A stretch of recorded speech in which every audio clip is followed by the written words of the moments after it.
Hello student, स्वागत है आप सभी का हमारे यूट्यूब चैनल में। जैसा कि आप सभी को पता है कि प्रीवियस ईयर की सीरीज़ में हम देख रहे हैं यूटेट के पुराने पेपर्स और उनको सॉल्व कर रहे हैं। उनसे रिलेटेड जितने भी सब्जेक्टिव क्वेश्चन हैं उनको सॉल्व कर रहे हैं। आपको पता होना चाहिए कि यूटेट या फिर सीटेट के एग्ज़ाम में प्रीवियस ईयर पेपर का बहुत ज़्यादा इंपॉर्टेंट रोल रहता है। तो इसलिए हमने आप लोगों के लिए सीरीज़ लॉन्च करी है। तो आइए देखते हैं इस वीडियो में हम बात करेंगे यूटेट 2024 का ही पेपर है, सेकेंड लैंग्वेज इंग्लिश की बात करने वाले हैं इस वीडियो में। तो चलिए शुरू करते हैं। पहला क्वेश्चन है she was punish dot stealing a sari. ठीक है, सी वाज पनिश, तो नॉर्मली आपको क्या भरना है, करेक्ट प्रीपोजिशन भरना है। तो ये यहाँ पर आएगा she was punished dot stealing a sari. ठीक है, for stealing a sari, option A इसका राइट आंसर हो जाएगा। अगला देखिए, in the month of December the temperature falls. ठीक है, टेम्परेचर गिर गया कितना, बिलो 4 डिग्री सेल्सियस। तो below 4 degree Celsius, option B आपका राइट आंसर हो जाएगा। आगे चलते हैं question number 63। Bulletin board is a funnel board, bulletin board and funnel board are means. ठीक है, जो बुलेटिन बोर्ड और फनल बोर्ड होते हैं वो क्या होते हैं, वीडियो एड्स होते हैं और ऑडियो एड्स होते हैं, ऑडियो वीडियो एड्स होते हैं और नन ऑफ दीज। तो इसका आंसर हो जाएगा नन ऑफ दीज, क्योंकि क्या होता है कि बुलेटिन बोर्ड और फनल बोर्ड जो होते हैं वो विजुअल और विजुअल एड्स होते हैं। ठीक है, देखने वाले, विजुअल होता है, वीडियो भी नहीं होते हैं, ऑडियो भी नहीं होते हैं, विजुअल एड्स होते हैं। ठीक है, जिनको केवल दिखा जा सकता है। वीडियो क्या होती है, जो प्ले करके दिखाई जाते हैं, जैसे मूवी वगैरह वीडियो में आते हैं। ठीक है, आगे देखिए question number 64। Which of the following is the most important pre request for language learning, whether first and और सेकेंड। ठीक है, पहली और सेकेंड लैंग्वेज सीखने के लिए क्या सबसे ज़्यादा मोस्ट इंपॉर्टेंट है, पूछ रहा है। A structural situation approach, skill based instruction, a multi language approach, and input rich communication environment. तो सबसे ज़्यादा इंपॉर्टेंट रोल जो रहता है लैंग्वेज एक्वाजिशन में वो होता है आपके इन्वायरमेंट का। ठीक है, आपके आसपास का परिवेश कैसा है, उस अकॉर्डिंग आपका बच्चा जो है वो लैंग्वेज सीख पाता है। तो ऑप्शन डी इसका राइट आंसर हो जाएगा। एक अच्छा उसको इन्वायरमेंट मिलना चाहिए लैंग्वेज अप्रोप्रिएट। ठीक है, अगला है, आपको क्या करना है, choose the best alternate to the complete the sentence. आपको सेंटेंस को कंप्लीट करने के लिए प्लीज टेल मी, कृपया मुझे बताओ क्या आएगा। Where is the bus stop. ठीक है, where is the bus stop, where the bus stop be, where bus stop, where the bus stop is. ठीक है, तो इसका right answer, please tell me where the bus stop is, इसका right answer option D हो जाएगा 65 का। आगे चलते हैं क्वेश्चन नंबर 66। आई थिंक, मैंने सोचा, नॉर्मल सा है, टुडे इज वेडनेसडे। ठीक है, ऑप्शन सी इसका राइट आंसर होगा। मैंने सोचा आज बुधवार है, ऑप्शन सी राइट आंसर हो जाएगा। Question number 67।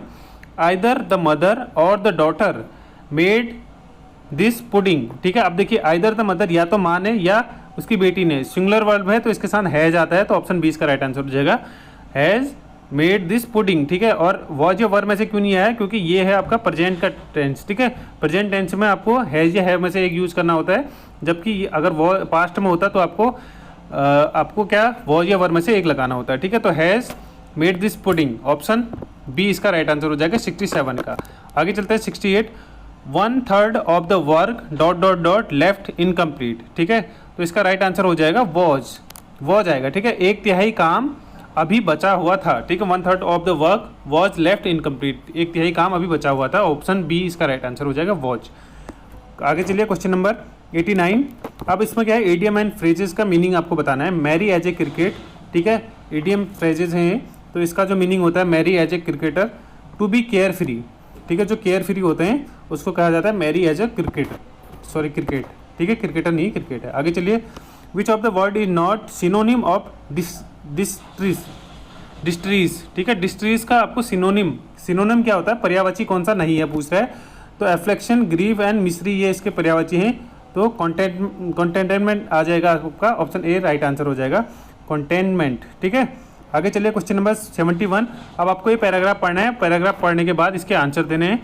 आप अगर पैराग्राफ पढ़ना चाहते हैं तो पैराग्राफ को पॉज कर लीजिएगा वीडियो को, यहाँ से आप पैराग्राफ पढ़ सकते हैं, उसके बाद इसका आंसर दे सकते हैं। फिलहाल हम चलते हैं क्वेश्चन पे। The author priorities mankind as very intelligent, have super human qualities, never and weak, by the large ignorant. ठीक है, तो ऑथर के मन में जो चल रहा था वो किस तरीके से भाव चल रहे थे, the by and large ignorant, option D इसका राइट आंसर हो जाएगा 71 का।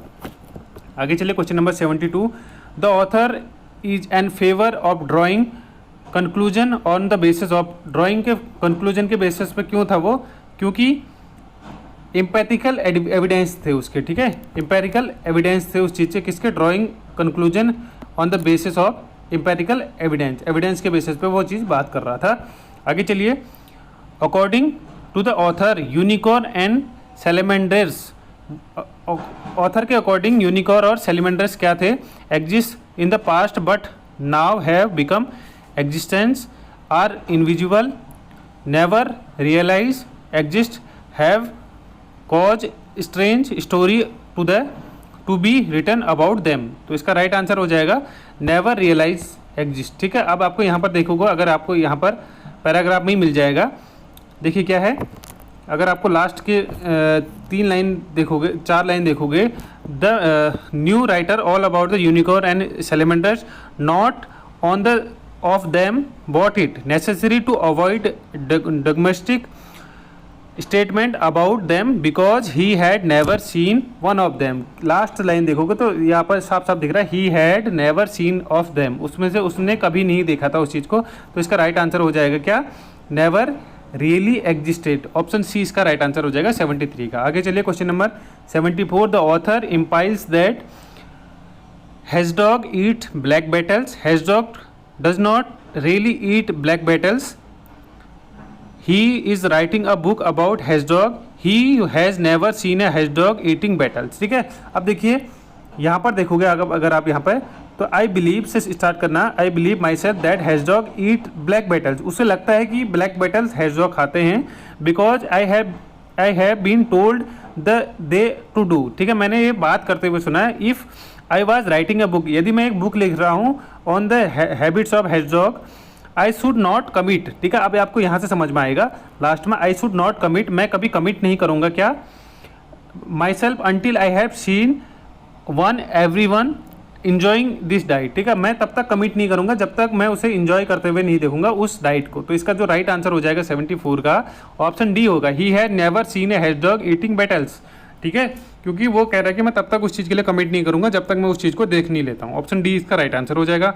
आगे चलिए question number 75, the attitude of author is, author का एटीट्यूड किस तरीके का था। देखिए अभी उसने क्या बोला, अगर आपने एक सवाल पहले देखा कि मैं ऐसा मानता हूँ परंतु मैं ऐसा तब तक नहीं बोल सकता हूँ जब तक मैं उस चीज़ को देखूंगा नहीं, तो उसकी जो सोच थी वो किस तरीके की थी, वो साइंटिफिक सोच थी, ठीक है, ऑप्शन सी इसका राइट आंसर हो जाएगा, साइंटिफिक सोच। आगे देखिए question number 76, choose the correct conjunction, आपको कंजक्शन चूज करना है सही। अ स्टूडेंट विल फेल, एक बच्चा फेल, एक विद्यार्थी फेल हो जाएगा, dot dot dot, he does not work hard, ठीक है, ये मिश्र वाक्य है हिंदी में, आपने नॉर्मली सुना होगा कि एक विद्यार्थी फेल हो जाएगा यदि वह नहीं पढ़ेगा, तो ठीक है, तुम फेल हो जाओगे यदि तुम नहीं पढ़ोगे, तो इफ इसका राइट आंसर हो जाएगा ऑप्शन बी, ठीक है, 76 का बी राइट आंसर हो जाएगा, इफ। आगे चलिए, द मैन, आपको करेक्ट एडजेक्टिव बनना है, the man is dot dot dot enough to play the fool, तो इसका आ जाएगा वाइज, इसका राइट आंसर हो जाएगा wise, the man is wise enough to play the fool, option B right answer हो जाएगा।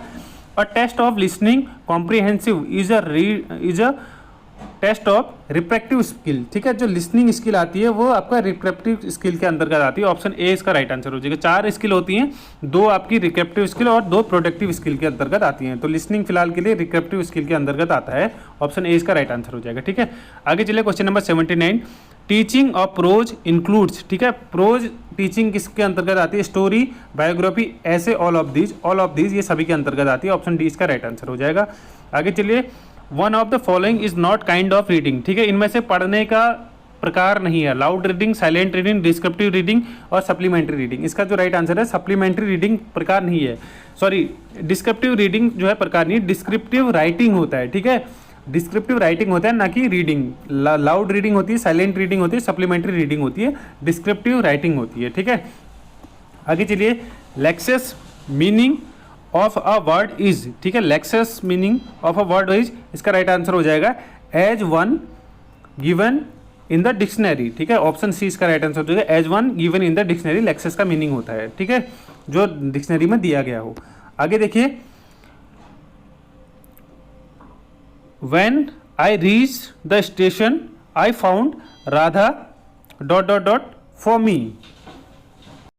जब मैं स्टेशन पहुंचा तो राधा मेरा इंतजार कर रही थी, ठीक है, तो इसका जो राइट आंसर हो जाएगा waiting for me, Radha waiting for me, option D इसका राइट आंसर हो जाएगा, राधा वेटिंग फॉर मी।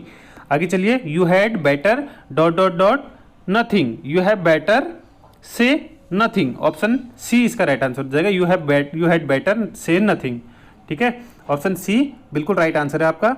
आगे देखिए, आपको इसमें क्या करना है, change into passive voice, passive voice में बदलना है। ठीक है, पोस्ट दिस लेटर, ठीक है, पोस्ट दिस लेटर, इसका जो राइट पैसिव वॉइस होता है वो होता है आपका लेट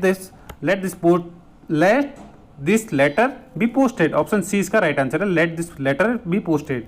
आगे देखिए, क्वेश्चन नंबर 85, द बोतल कंटेन्स मिल्क, ठीक है, जो बोतल है वो दूध को संरक्षित रखता है। ठीक है, तो इसको आपको पैसिव वॉइस में बदलना है, the milk is contained by in this बोतल। ठीक है, the milk is contained in this बोतल, ऑप्शन ए आपका राइट आंसर हो जाएगा। आगे देखिए, 5 क्वेश्चन फिर आपको पैराग्राफ राइटिंग में से चूज करने हैं। ठीक है, ये आपका जो पैराग्राफ है वो मुगल एम्पायर से मिलता जुलता ये आपका क्वेश्चन आंसर इसमें रहेंगे। ठीक है, द रेबल्स वर कैंप्ड, ठीक है, तो जो रेबल थे उन्होंने कैंप कहाँ किया था, ये आपका क्वेश्चन पूछ रहा है। ठीक है, अक्रॉस द साबरमती रिवर, अगर आप पैराग्राफ को पढ़ोगे तो आपको पहले ही स्टार्टिंग की लाइन में मिल जाएगा, ये देखिए सोलन साबरमती रिवर करके, तो उसके आसपास इन्होंने क्या किया था, कैंप किया हुआ था। ठीक है, question number 87, the expression of Solan river, Solan river का मतलब क्या होता है पूछ रहा है। ठीक है, तो इसका मीनिंग होता है a river in a flood. ठीक है, जब रिवर में बाढ़ आ जाती है उसको कहते हैं सोलन रिवर, ऑप्शन ए इसका बिल्कुल राइट आंसर हो जाएगा। आगे चलिए, question number 88, the Mughal soldier does not cross the river, ठीक है, जो मुगल सोल्जर थे उन्होंने रिवर क्रॉस क्यों नहीं हुआ, क्योंकि they were tired after a difficult journey. ठीक है, वो एक डिफिकल्ट जर्नी से बहुत थके हुए थे। अगर आप यहाँ पर देखोगे, they had travel 906 kilometre of a difficult train it. ठीक है, तो उन्होंने क्या किया था, इतनी कठिन जर्नी के बाद वो आए हुए थे तो इसलिए वो थके हुए थे, ऑप्शन डी राइट आंसर है इसका, they were tired after a long difficult journey. आगे देखिए, question number 89, the sudden arrive of king Akbar, ठीक है, दो किंग अकबर का सडनली आ जाना वो क्या था, surprise the soldier, angers the soldier, dismayed of the soldier, enthusiast the soldier, option D इसका राइट आंसर हो जाएगा, इंथोज द सोल्डर, अकबर का आ जाना इंथोज कर रहा था उनको, सोल्जर्स को। ठीक है, आगे देखिए, the attack on the rebels turned out into, ठीक है, जो अटैक्स था रेबल्स पर जो अटैक था वो क्या था, a dismal failure, a grand success, no particular significance, an ordinary affair, इसका राइट आंसर हो जाएगा ग्रैंड सक्सेस। ठीक है, एक बहुत बड़ी विजय थी किसके लिए, रेबल्स के अटैक के लिए। ठीक है, तो ऑप्शन बी इसका राइट आंसर हो जाएगा। आई होप आपको ये 30 क्वेश्चन समझ में आए होंगे। 2024 के लैंग्वेज सेकंड के इंग्लिश के पेपर था आपको यूटेट का। अगर आपको वीडियो पसंद आई तो वीडियो को लाइक करिएगा, कोई कमेंट्स या कोई क्वेश्चन सुझाव में हो तो आप कमेंट बॉक्स पर कमेंट जरूर करिए हैं। चैनल को सब्सक्राइब कर लीजिएगा ऐसी मोर वीडियो पाने के लिए। थैंक्स फॉर वॉचिंग, मिलते हैं नेक्स्ट वीडियो में, तब तक के लिए बाय।